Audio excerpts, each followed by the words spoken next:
drapeau vert pour Schön Thomas Kennedy.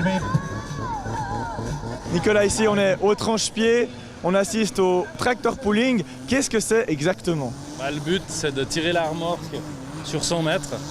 Et puis la finale, donc il faut faire 100 mètres pour être qualifié.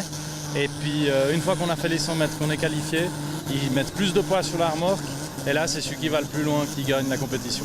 Et c'est des catégories de poids. Donc ça commence avec on appelle ça les garden, parce que comme c'est un sport qui vient des États-Unis, c'est pour ça qu'on dit tractor pulling, c'est vraiment américanisé. Et du coup, ça commence avec les tracteurs tondeuses des enfants en 500 kg standard. Après, on a les 500 kg modifiés. Après, on a les 600 kg diesel. Donc ça, c'est déjà des machins qui ont des chevaux, puis ça envoie un petit peu. Et puis après, on a les catégories standards. Donc c'est des tracteurs qu'on trouve dans n'importe quel coin, dans un champ ou à la ferme. Et ça, c'est 3 tonnes, 4 tonnes, 5 tonnes, 6 tonnes. Et après, on passe à 8 tonnes. Et de temps en temps, on a les 10 tonnes et plus. Mais ça, c'est exceptionnel. C'est juste pour le spectacle, en fait. Au niveau des charges que les tracteurs ils tirent, est-ce qu'on a des chiffres plutôt impressionnants? On va juste faire une petite pause parce que ça fait beaucoup de bruit. Donc là, il est qualifié. Hein. Donc là...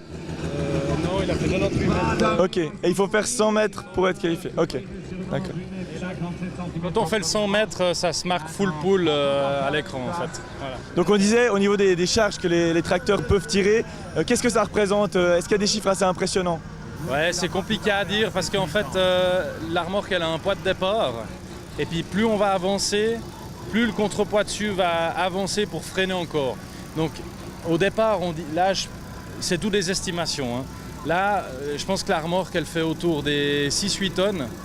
Et en principe, mais ça c'est une règle qui n'est pas forcément juste, quand on arrive aux 100 mètres, on a à peu près fois 2,5 voire fois 3 le poids du fait que le contrepoids appuie sur la luge en fait. Et voilà, sans problème, un full pull. Celui qui gagne, en quoi il est meilleur? Est-ce que c'est juste le tracteur qui a plus de chevaux ou bien le pilote fait aussi quelque chose? Non, c'est surtout le pilote qui installe les contrepoids à la bonne place, qui met la bonne pression dans les pneus, qui met les bons pneus. Et il a le droit de les tailler, il les a préparés comme il faut pour transmettre la puissance par terre. Ce n'est pas celui avec le plus de chevaux qui va gagner, c'est celui qui arrive à transmettre sa puissance le meilleur par terre pour tractionner, pour tirer la remorque de freinage le plus loin.